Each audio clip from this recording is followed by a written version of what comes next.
Do you love spy books, movies, and TV? Then the Spybrary Podcast is for you. Since 2017, host Shane Whaley and Spybrary field agents around the world dispatch reviews and interviews with authors, historians, and fellow spy fans. We discuss everything from John le Carre, Len Dayton, Paul Vidic, Graham Greene, Nick Herron, Charles Cumming, Ben McIntyre, and many more. Spybrary is available on all good podcast apps and at spybrary.com. And welcome to episode 212 of the Spybrary Podcast. It's the second installment of our John le Carre movie club. I'm joined today on the show by Matthew Bradford of 00 section. How are you, Matthew? Great. Good to be back and talking about le Carre again. Absolutely. Joining us again is Jeff Quest of the Carre Cast. How are you, Jeff? I'm doing wonderful. Thanks for having me, Shane. I know since we spoke last, you had a fun trip to Europe, right? So I did indeed. Didn't get to squeeze as much spy stuff in as I wanted, but it was still a great time. Absolutely. And back with us again is Martin Reynolds, very active in our Spybrary community. How are you, Martin? Good, thanks, Shane. Good to be back. Good to be delving into the deadly affair. Absolutely. Sorry for the delay in the second part of the season. Just life stuff getting in the way, of course. We decided that we would chat about the deadly affair today, and many of you might be thinking, well, hang on, what le Carre novel is that based on? It's actually based on Call for the Dead. So my first question is maybe to Matthew or Jeff as the experts here. Why was it not called Call for the Dead, and why is George Smiley not in it? Well, I can tackle why Smiley's not in it for sure, which is Paramount had the rights to Smiley and all of the characters from The Spy Who Came In From the Cold. So we got lucky that The Spy Who Came In From the Cold doesn't really feature Anne as a main. I mean, I think she's mentioned in passing of where is she in the usual way, but she's not at all involved.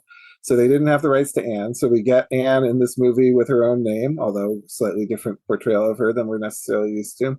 But Smiley, was Paramount property. So even later on, the Guinness miniseries had to be made with the cooperation of Paramount, and it's caused headaches for le Carre and his estate ever since then.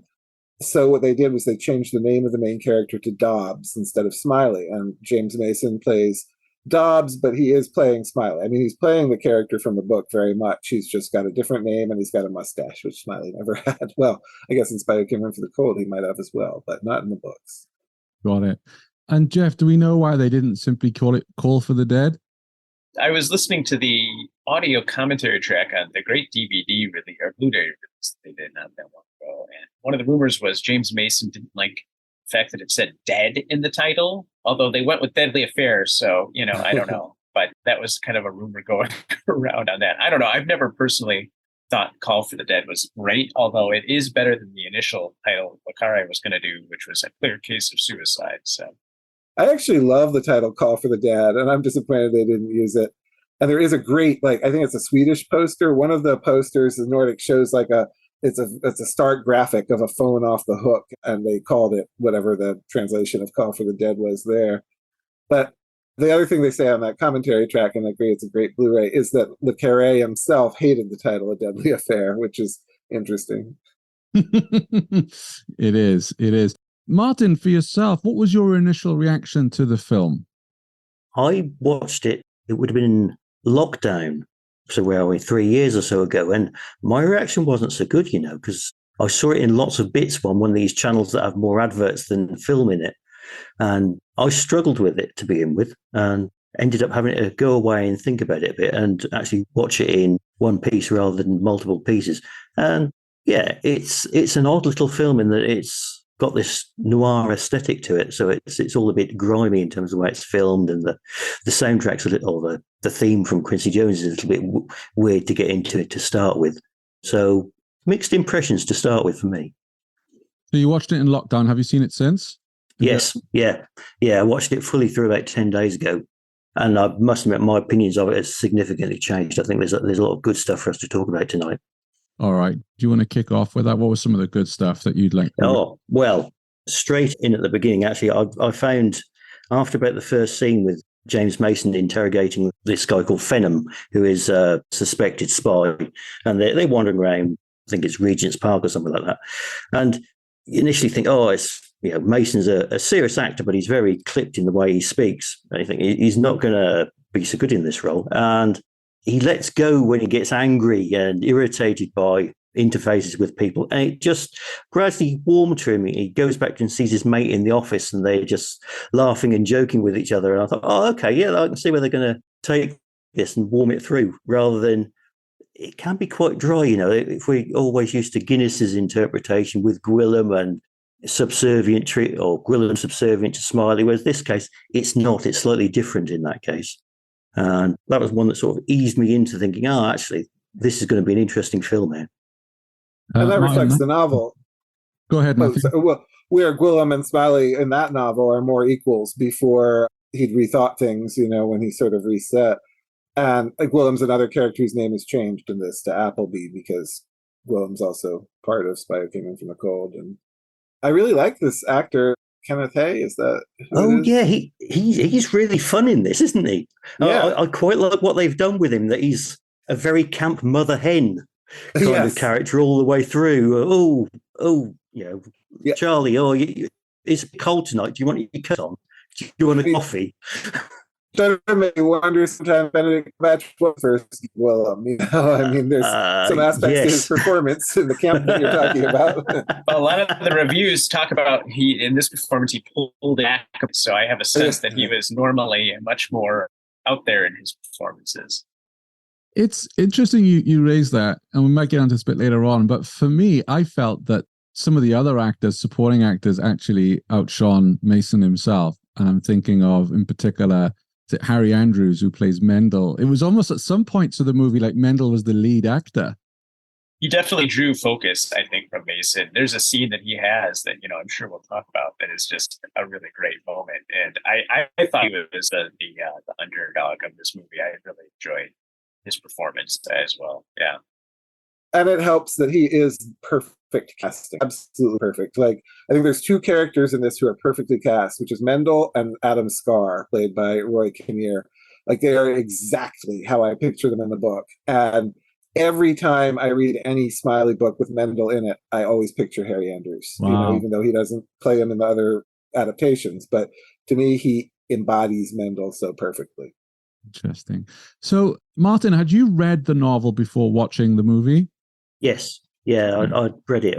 I hate to think how long, about 30 years ago. So reasonably good memories of the book, and not helped by the radio adaptation, which is also then sitting in my mind at the same time of what's involved and who's getting into where.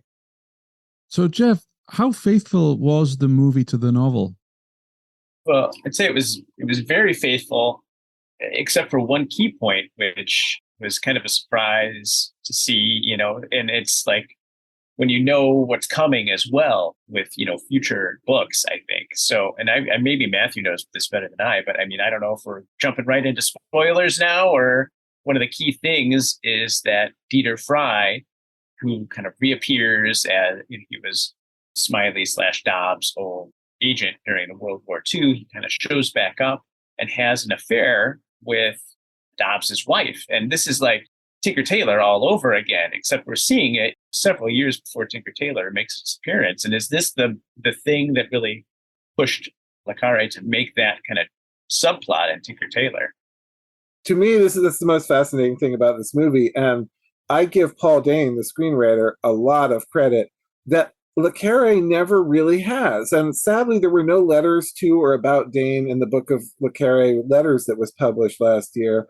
He's been fairly mum on him over the years, although in the commentary, they had found some period sources, to quote, where he was pretty effluvian about him because Dane also wrote The Spy Who Came In From the Cold, and Goldfinger for that matter, kind of crossing the sides of the spy genre. But the idea of incorporating Anne's waywardness, which is certainly a part of all the books, into Smiley's professional life was Paul Dane's. Le Carre had not done that in a book to that point.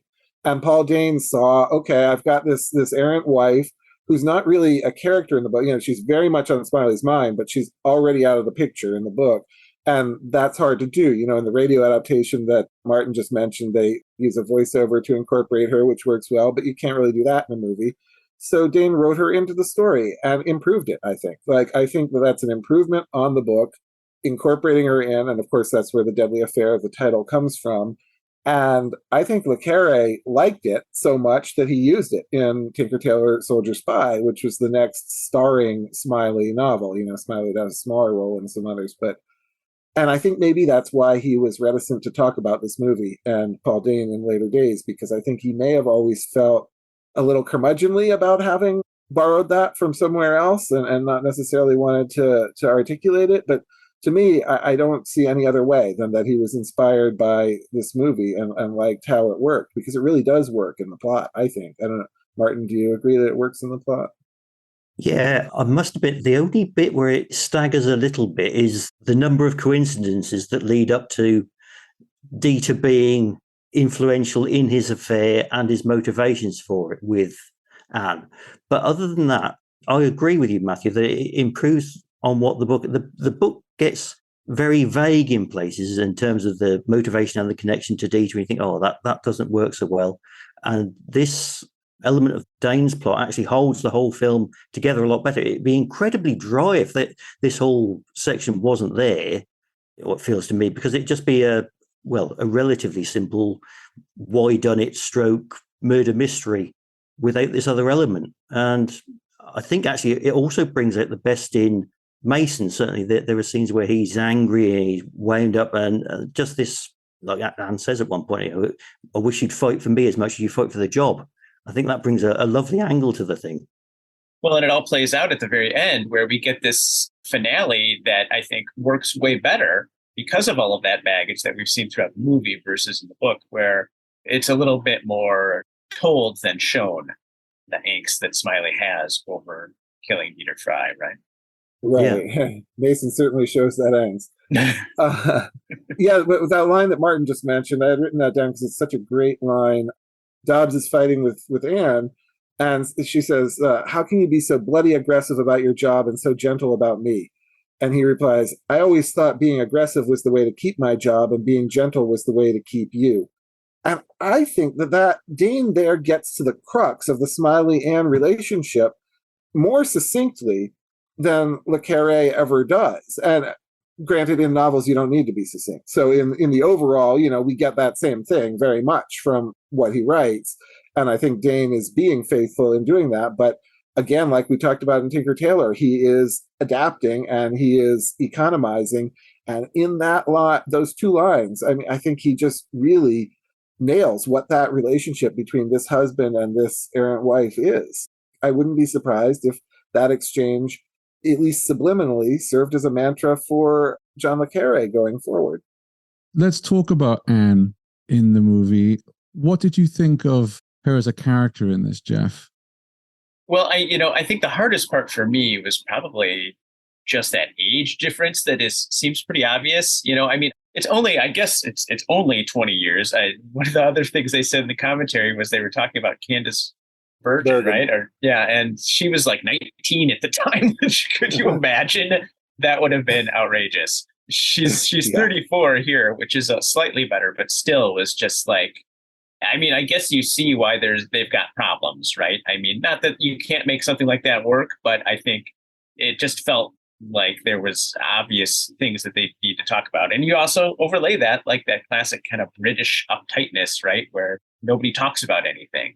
The times we get the conversations between them, you get a feeling like that's like maybe one of the very few times they've had conversations like that, right? Yeah. Harriet Andersson is Swedish, I think, known for Bergman movies, and definitely not the idea of Anne that you get from the book where she's this English rose, but she still embodies that character from the books absolutely perfectly, I think. And even the age difference, like you say, it sort of visualizes some of their problems in their relationship. You can see better why they have this, basically an inequality in the relationship. And I think Anne is supposed to be a bit younger than Smiley in the books, but not this kind of difference. Certainly not the Candace Bergen. Thank God that didn't happen. That would have been like Little Drummer Girl miscasting. That really would have been terrible. And then I think Mason excels at playing the cuckold Smiley. I think each actor has brought out a different aspect that's very much part of the Page persona. Oldman was the more cold, calculating strategist. Guinness was sort of the cuddly teddy bear who disguises that strategist underneath. And Oldman is the cuckold, who's a part of all of those. But here that comes to the fore, which works very well in terms of how it's integrated into the plot by Dane. Martin, how about Elsa Fennan? How was that character for you? How was the portrayal of Elsa Fennan in this book? Simone Signoret as Elsa is brilliant. She epitomizes everything about this damaged, destroyed woman. She's been to hell and back, and then she has Dobbs turn up at her door and saying, "Oh, hello, by the way, I'm the guy that everyone thinks has caused your husband to kill himself." And she's just great. There are sections of the film where Anne and Charlie are carving lumps out of each other, but that first standoff between Dobbs and Elsa, where they're in her front, she invites, "Oh, I suppose you ought to come in," and then she disappears into the back of the house and leaves him then standing in the front room thinking, "Well, do I sit down? What do I do?" She makes herself a cup of tea and they're still stood there. It's like, "Oh, you can sit down if you want," turns the heater on. "You can take your jacket off if you're hot, but I'm cold." Yeah. It's just brutal. And the way that whole scene, in particular that first scene with them together, progresses all the while. He's not winning. He's not getting anything from her until there's this interruption of the phone ringing, and then the dynamic changes slightly. But it's so brutal between them. Wonderful. How about you, Jeff? Yeah, no, I mean, she gets kind of two monologues basically, right? In this movie, we see her twice, and each time she really, nails it.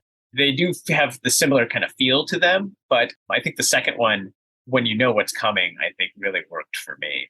And yeah, I thought she was she made the most of the scenes that she got, which I think is true of the whole movie, really. I feel like everybody that they cast and all the little parts, except for one exception, I'll say, when we get to the theater part, maybe there's a little bit there that I was less than enamored with, but everybody who has a kind of a role within the plot, I thought all really well.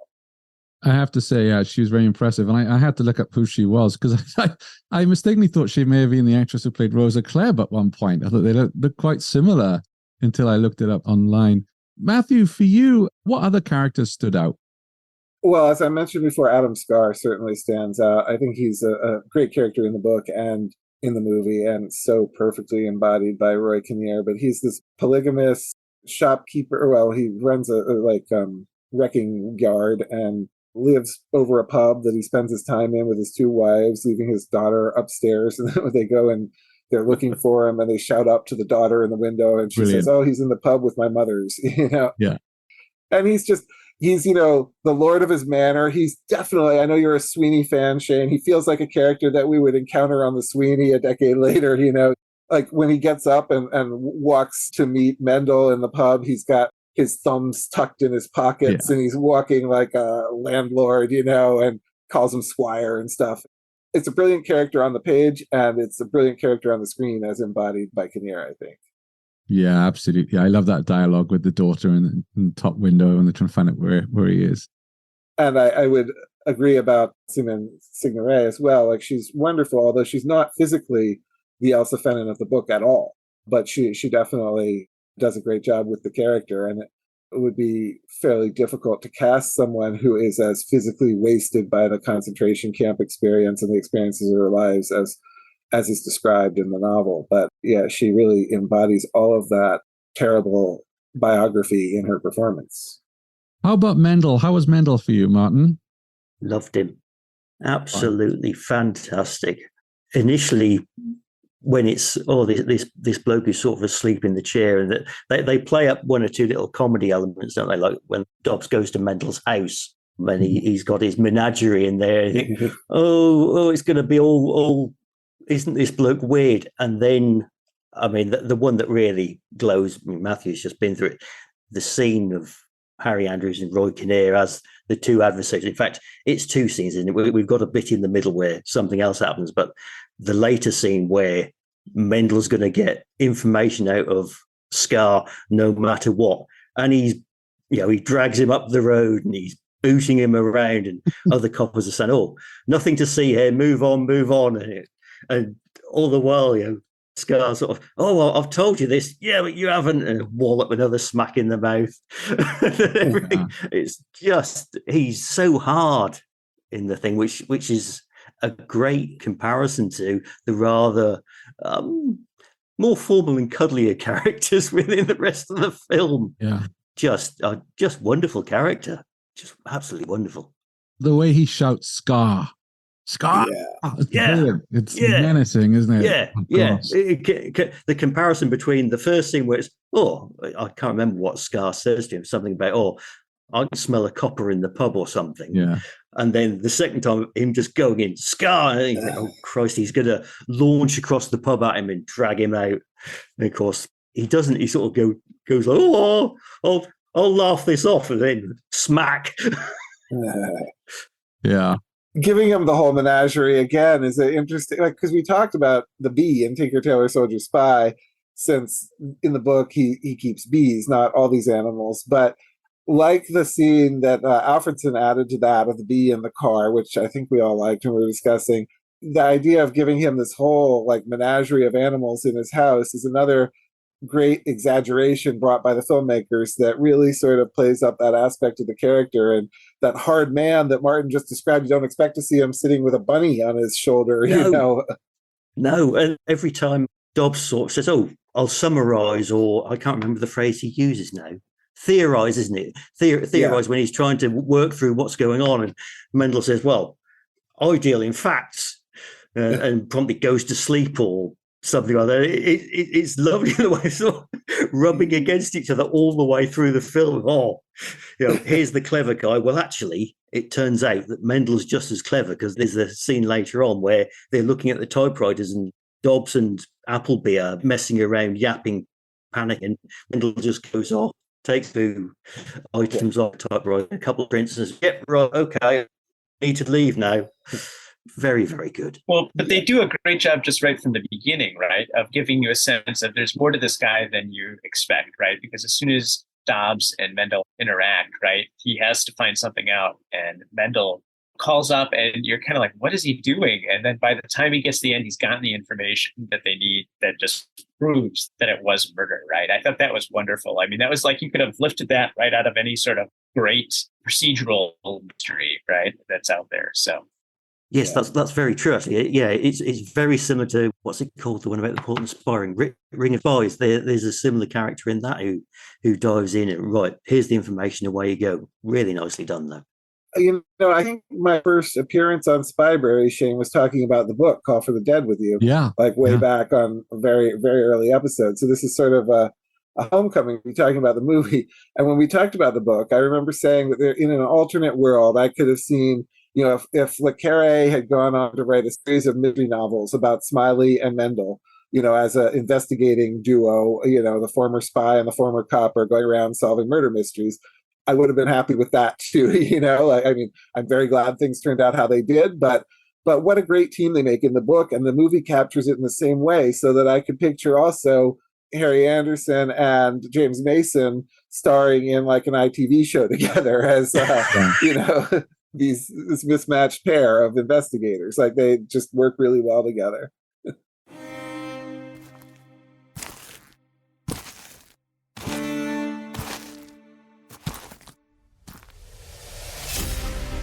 Are you on the hunt for your next thrilling spy read? Look no further. Spybrary contributor and Sunday Times chief political commentator Tim Shipman has curated a list of his top 125 spy authors ranked. With Tim's vast experience and expertise in politics and spy thrillers, you can trust his judgment on the best spy authors of all time. This list includes both classic and modern writers, making it the ultimate guide for any spy fan. But wait, there's more. Tim also recommends which book to try first from each author, and he shares his favourite book from each of them too, so you can dive right into the best of the best. Ready to get your hands on Tim's list? Head over to spybrary.com/top125 to grab your free copy now.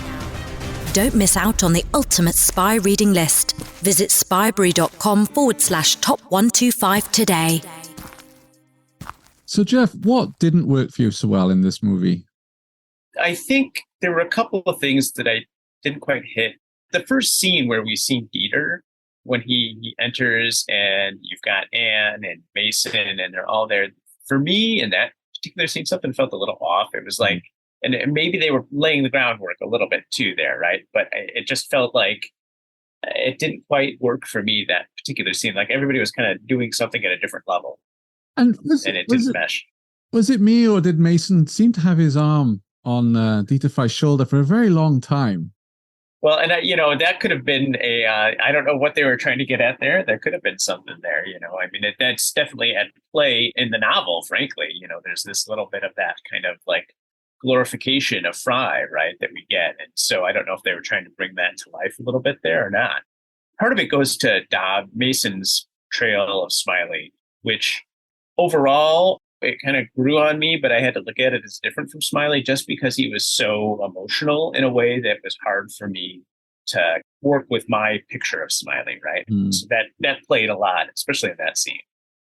Again, I think he's bringing out stuff that is there on the page. It's just we're used to seeing other actors really mask that emotion. But I think Smiley is torn by these emotions inwardly, and we get that a lot in his inner well, we don't get inner monologues from Smiley, but we get narrative paragraphs that convey his angst over Anne's betrayals. And I think Mason just really, he makes them physical, like he plays these emotions big. And yeah, like you said, that's not what we're used to from Smiley, but I think it's a legitimate interpretation. But I agree that there's something that doesn't quite work so well about the Dieter relationship, which is really just that there's no other red herrings. It's clear from that first scene who's going to be the enemy agent. We're not really left wondering. But in the books, I think that Dieter is the first in a long line of these characters who we'll see in A Perfect Spy and Shane's favorite, Absolute Friends, of the crippled German agent who a British agent has a relationship with of some sort. And there's often some homoerotic undertones to these relationships.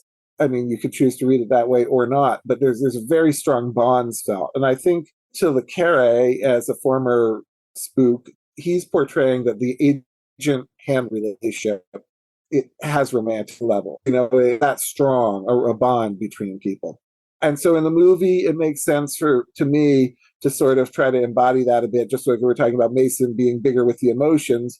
If you have him put his arm on his shoulder and you do play up some sort of homoerotic undertones there, you get this level of commitment that these two people feel together, an agent and a handler. I don't think they're actually implying that it is romantic, but they're giving us that level that they are close, so that the betrayal really hurts when we get to it. And to me, it's effective in that way. I think by the time we get to the end, just like Jeff was saying earlier, it's almost more effective than the novel in some ways, of just like really understanding how betrayed he feels. And again, in these books, one or the other will betray that cripple. And in the movie, Dieter is not crippled, but in the books, that's a common thing of this character, where he appears in a different guise in the novels over the years. That's a standard trait. None of the biographies that I've read have pinpointed any specific agent that David Cornwell ran who had that trait, but there was clearly some influence in his life that led him to reuse that trait over and over again for this Germanic agent character. And going back to Mason's portrayal of Dobbs, was there anything in le Carre's letters, Jeff and Matthew, that mentioned what le Carre thought of Mason's portrayal? I can't remember anything, Matthew. I don't think so. Yeah, I don't recall anything in there talking about this movie at all. And in like recent years, towards the end of his life, when le Carre would make like lists of movies, which they did sometimes to promote the new movie, this was never mentioned. There's really little. And then on the commentary, as I said, they talk about some of those contemporary things, and le Carre kind of gets around it by saying he went to see the movie and he was so taken by Harriet Anderson's nudity that that's all he was thinking about later on. And he doesn't address the Dobbs character or anything else, really. He's just talking about Anne's tits. Great. I think that's the Spybrary first. that word has been used. So 212 episodes in, I think we've done quite well there. Thank you. Martin, how about for you? Was there anything in this movie that didn't quite work for you? Yeah, the final theatre sequence drags a little bit. It's almost as if they'd kind of got the Royal Shakespeare Company on board and then said, oh, right, we've got to use them to the maximum. So we're going to show their bit of Richard II as much as possible. And then, well, we'll fit something in the background. And it takes some of the energy out of the film. You know, we've had slightly before this, there's a lovely sequence of Mendel following Elsa all the way from her house through a park and catching a bus, and then a lovely chase across London, beautifully photographed and all that. And it's got a lovely bit of pace to it. And you think, oh, great, you know, it's where's this going to end up? Kind of know where it's going to end up, but it's whipping along. And then we get this long, long period of in the theatre waiting for Dieter to turn up to meet with Elsa. And we're not seeing all of the interaction all that often, but there's a lot of concentration on what Charles Kay and various other people are getting up to on the stage, which for me, it takes away more than gives to the scene, makes it slower. Yeah, it felt like, hey, you know, so I just imagined some cigar chomping producer like, we paid for them, we're putting them in. Yeah, exactly. I mean, I can't believe it, because Sidney Lumet was always his kind of oh man, and it's his production, so he's not gone into this lightly to have created this thing. And you know, you realise in the earlier theatre scene they've got Corinne Redgrave and bloody Vanessa Redgrave in some minor throwaway roles. Oh, by the way, kind of thing. And I did note, actually, just as important, spoiler alert here, just as Dieter's considering whether, or you can see he's working up to bumping off Elsa, that it more or less coincides with what happens on the stage of the murder of Richard II in there. Thought, oh, that's okay. So maybe someone said, oh, we'll hook it on this bit and match the two together. And then they've gone and kind of enlarged the scene with too much other stuff going on at the same time. So it's a bit staggery there. I'm just shocked that you guys hate. To me, this is what the crowning glory of the movie. Like, this scene is what it builds to. And I think it's brilliant. And I think using Edward II instead of Macbeth, in the book, it's just Macbeth, which we see them rehearsing earlier. And maybe this is because I'm a bit of an Elizabethan theater nerd, but Edward II is obviously written by Christopher Marlowe, a spy, you know, a great... Yeah, a much better writer as well. Well, that could be debated, but a good writer for sure. Yeah. And then we've got the way that the first scene that we see is them discussing assassination methods, you know. To me, that's just building suspense, the way that Hitchcock builds it with the orchestra in The Man Who Knew Too Much. The stage show becomes part of it, because we know something's going to happen here. Like, I mean, we certainly know before Dobbs and Appleby figure it out that Dieter's going to kill her. And part of that is because we're hearing this dialogue on stage about all the ways that you could assassinate somebody. And it's David Warner, too, is one of the actors on the stage there, which is... Oh, that's who it is, yes. Yeah, which, I mean, that's pretty impressive. And then when we get to the killing, and it coincides exactly with one of the most horrible murders of all Elizabethan stage murders, which, I mean, man, there were lots of horrible ones. But again, and Lumet had to be careful about what he actually showed, because you couldn't get away in a movie with what you could on stage. But he's killed with a hot poker to the posterior, essentially. And again, it's also playing with the gay subtext going on in the play, which I think is also no coincidence, considering what we were just talking about of how they play up that subtext between the characters. But that, yeah, we get her death right at the same time as that. To me, it's just like, it's a great Hitchcockian sequence that every moment of stage dialogue just builds the suspense and ratchets it. I'm like, when's it going to happen? When's it going to happen? The one thing that doesn't work for me about it is the actual method of murder, which, I mean, just makes no sense that he could like strangle her in a full theater, like in that way, and no one would notice, just from behind with one hand. Yeah, yeah, this rather strange Klingon death grip, isn't it, or something like that? Yeah, that was a little rough. I mean, I think for me, it did drag a little bit on that theater. But the other thing is, like, they show up late. I was like, what have they been doing? Like, this is the big thing. And, like, both Dobbs and Mendel kind of show up after the show started and just find their seat. Like, what are you guys doing? Well, they couldn't show us the whole play. How was the music for you, Jeff? The soundtrack? I think it was good. I know everybody has kind of talked about a little bit this like cognitive dissonance between the music, which is really amazing. It's an amazing score, and kind of what we see on screen. It didn't bother me that much. I do think it is a little jarring right at the start where we start out with these kind of like this music and this colorful kind of static shots of a scene we'll see later. And then it's just them in St. James Park kind of walking along, talking, and we're getting kind of right into it. To jump to the locations really quick, I loved all the location work in this movie. All of the scenes of London were amazing. I walked just across that bridge with my family when I was in London just this past this. So it's really cool to see all of that stuff. Yes, yeah. So that was really fun. We also walked over that on Brian Gray's intelligence trail, didn't we? I'm sure we did. Yeah. But no, but the music, I enjoyed it. It was fine. I do agree with some folks who found it to be a little not totally matching the tone of the movie. How about you, Matthew?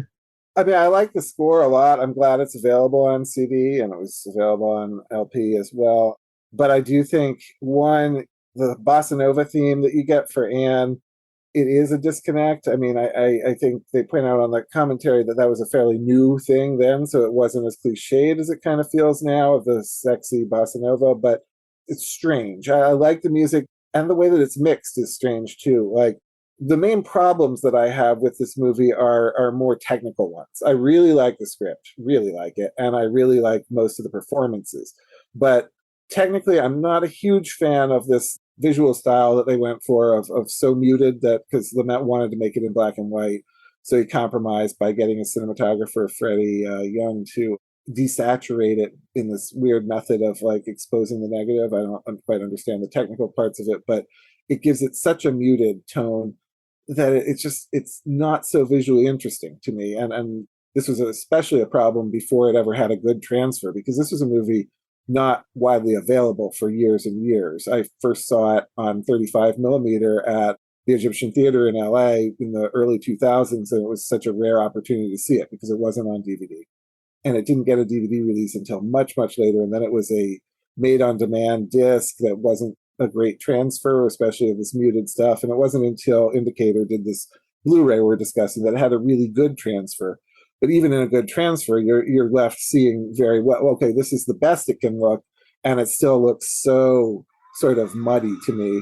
And I'm kind of wondering, actually, if one were to desaturate one's television all the way and watch it in black and white, how that would look. Because since that's how Lumet wanted to shoot it originally, it might work. But anyway, so that's a big aside from the music. And the sound mixing is another problem I have, where the music is mixed so loud on the soundtrack for some reason, and the dialogue softer, that makes me dislike the music a bit, not because of what Quincy Jones has scored, but because of how it's used. However, again, I like the score very much in a separate listening experience, and when it becomes more standard spy music, I love it. Like, I know that may, people are like, oh, that's the cliched part, but I like spy music, and I think Quincy Jones does a great job with it during, the chase in the fog, finding Dieter at the end and stuff, like, and that great bit that Martin talked about of Mendel tailing Elsa Fanon, which is just such a wonderful spy tradecraft moment against real locations of London, and then the music just ties it all together. So overall, I like the score, but I have issues with the mix. How about you, Martin? Yeah, same actually. It's something I've written down, that there are a few scenes where it's not just the music. It's when Dobbs first goes to see Elsa, it's pouring with rain, and that noise of the rain coming down seems to be really high relative to their conversation. Okay, it's an interesting style point, but I was also watching the thing on YouTube paid for download, but it was really distracting and difficult to follow the sound along. Overall, I quite like what Quincy Jones has come up with, and it really works. The Mendel chase scene and the session where Dobbs goes to the airport and flies out to reunite or bring Anne back, that works as a lovely sort of classic, almost Euro spy type arrangement. But there are other elements at times where you think, oh, yeah, do we need an individual theme for each character and so on? And it's not quite best. Now, there's certainly, trying to remember now, there's the car chase, a car chase scene as much as we can believe James Mason driving like a complete lunatic in a 60s Austin. And the soundtrack at that point just goes sort of bit mad, and it's ramped up in terms of noise as well. And it's a bit crazy. That didn't work so well for me, but it's okay. I know we've got a hard stop today, so I want to get to the finale, the final scenes of this movie. Jeff, how were the scenes for you? How was that ending? It was really good, I thought. I mean, the whole sequence when Mason goes to confront Fry, and first off, he's had this betrayal, right? And you get that great moment that you see later in Tinker Tailor, right? Where the person realizes that he's figured it out. He played them, right? We see it here. This is 5 years before Tinker Tailor or whatever. So I think that's really interesting and it works so well. And then just the fact that we also get the part that you see Mendel gets shot and killed, and that kind of sets things over the edge, which doesn't happen in the book, right? I mean, Mendel doesn't die in the book. So that was kind of a surprise for me to see that. And I think really serves as the instigating factor. But then just Mason's rage, and you could tell he feels he went too far when he finally kind of kicks Fry off the edge of the down. And I don't quite understand how he gets crushed by a boat or something. That part was a little shaky, but you get the sense he's dead. How about you, Matthew? Yeah, no, I find the ending pretty effective, though I agree with Jeff that I'm not sure what that boat does. And it seems like Mason, when he's kicking him and he goes in the water, I mean, it seems like he's trying to kill him, especially because it's right after he's shot Mendel. But then when he gets crushed by the boat, Mason's kind of appalled, like, I didn't mean to do that, so I'm not quite sure there. And then Mendel dying, I mean, that it enhances the scene because it really provokes Dobbs's rage. But that's something I'm not a fan of in the adaptation. For the most part, I like the adaptation and thinks it improves, but we do end up with 2 extra bodies. And I can see why they wanted to make it more of a thriller for the theater than the book had to be. But both these extra bodies are characters who end up playing significant roles in future books. So it wouldn't really work as a series because both Blondie ends up dead on an elevator. And of course, he's critical to the spy who came in from the cold. And Mendel, who will be Smiley's helper in a lot of other books. And I love that character so much in this movie that I hate to see him go sort of ignominiously too. But the chase in the fog, and for me, finally, the palette works. The color palette works during the end where it's foggy and it looks good in a way that some of the other scenes that should be brighter don't look good to me. So yeah, overall, I like that ending. And then I like his airport ending that we've already alluded to as well. Mm-hmm. How about you, Martin? Yeah, it's a great little sequence. I mean, my impression of it when Dobbs really goes for Dieter, it's like he catches a double betrayal. It's one when Mendel gets shot, and then Dieter sort of says, "Oh well, I was just stringing Anne along to get at you," and you suddenly see there's a snap, and suddenly he's just going for him. And again, initially I was sort of a bit skeptical, thinking, "Oh, can James Mason kind of pull this off of being this guy who's going to attack someone?" And actually, after watching it a second time, I was thinking, "Yeah, actually that works." Mason's not a small guy, and I wouldn't want to be being hit in the face with him, but with a plaster cast across his arm or whatever. 5 times.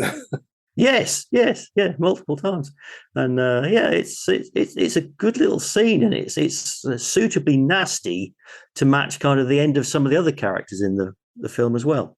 Excellent. Yeah, and I don't think we've said the whole time that Dieter Fry is played by Maximilian Schell, a great actor in his own right, who I think does a good job with this part, and he manages to convey the betrayal that he feels too at the end in this scene too, because both men were close and they both feel betrayed by the other at the end, even if Smiley Dobbs has the moral high ground. Absolutely. Any final remarks before we sign off? I just, the last thing that we see is this airport scene where Dobbs goes to Anne because she's gone to Zurich to meet Dieter, right? Because that's where she's gone off to. And Dieter is now dead. He's killed her. And so she comes to meet him at the airport. And I really like the bit where they're walking away together. He's like, "I'm going to explain why I'm here and what's going on." You see him walk away and, you don't hear what he's saying, but they stop and she looks at him and they keep going. I have to say that little bit, for whatever reason, it really worked for me. I got some chills. Just the hairs on my arm kind of went up when I saw that moment. So I thought that was really effective. And if you're going to walk out of a movie, I think that's what you want. And I think they nailed that part. I'm not going to ask you, do you prefer the book or the movie? Because I think we are a book podcast after all. But if someone's new to Le Carre, would you hand them a copy of the book, or do you say go watch the film, Matthew? it is the book that I tell people to read when they're new to Le Carre, which I know is somewhat controversial on the Spybrary forum. But I think it's a great book. It's underrated, and it may be early, yes, but it's still, he's firing on all cylinders from the start. And it's a slim book. It's a very fast read, and it is a thriller. It's in a conventional procedural thriller style that will be easier for people to acclimate to than The Spy Who Came In From the Cold might be. And it's such a prequel to The Spy Who Came In From the Cold that I think it enhances that book to have read this one first. So yes, I definitely share the book. I'm not sure I would tell them to start with this movie. If we were going movies, I would probably say Spy Who Came In From the Cold over it, but I do love the movie. And that's the main thing I want to conclude with on this, that I think both the movie and the book are underrated in Le Carre's oeuvre. And this is a terrific movie that it gets outshone by the much showier Spy Who Came In From the Cold that came out very close to it, but it shouldn't be overlooked. If you're a fan of Le Carre, if you're a fan of spy stories, if you're a fan of procedurals, this is a really great movie, and you should see it. And it sounds like the audio commentary on the Blu-ray DVD is worth a listen as well. It is, and I mean, Paul Dane is a figure, I wish we'd gotten to talk about him a little bit more, but he's crucial to the spy genre, and the Blu-ray has both a commentary and a feature on him. Unfortunately, there are some glaring inaccuracies in the featurette about him. I mean, John le Carre never trained at Camp X in Canada and stuff like that. So I'm not sure how much we can trust that, but it's good just to see a spotlight on him. And yeah, the commentary and other special features on the Blu-ray are excellent. Indicator does a great job with their releases. There's also a booklet, a substantial 48-page booklet with an interview with Mason about playing the part and other good things. So I highly recommend that disc. Is it still available, Matthew? There was a limited edition at first, which had the booklet, and that's no longer available, but you can still get it without the book. I just praised the booklet, but you can still get all the special features, the commentary and the everything else we're talking about, just not that booklet. You'd have to go to eBay and find one of the first issues to get that. Got it. Excellent. Well, I drew your names out of a hat. I wanted to ask one of you to pick which movie we tackle next, and delighted to invite Martin Reynolds to suggest which Le Carre movie we tackle next up on the Le Carre Movie Club.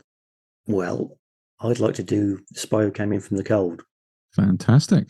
Excellent stuff. Well, gentlemen, thanks for sharing your thoughts on Deadly Affair with us. Jeff, where can people find out more details about the Le Carre cast and follow you online? Sure. Just lecarrecast.com. You can go there, find past episodes, or search for Le Carre Cast in any podcast app. You'll find it. You'll be pleased to know I was doing a Dead Drop 5 and we got on to like Absolute Friends, and I said, I can't say any more on this topic because I've been invited on the Le Carre cast. I don't want to be saying the same thing. So I reserved that for your epic podcast. And I advise all of our listeners who enjoy John le Carre, or even if you're new, go check out those episodes on Le Carre cast. Matthew, where can we follow you online?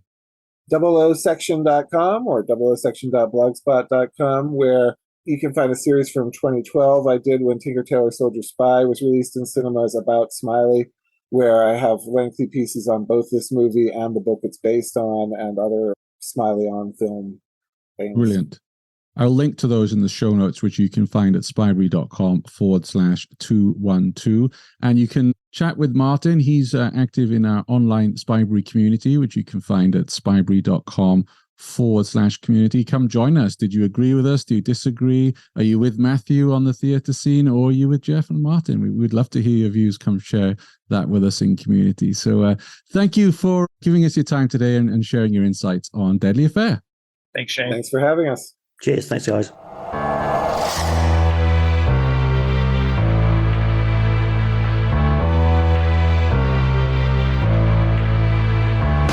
Thanks for listening to the Spybrary Podcast. You don't have to wait for the next episode. Join the conversation happening now at facebook.com/Spybrary and on Twitter @Spybrary.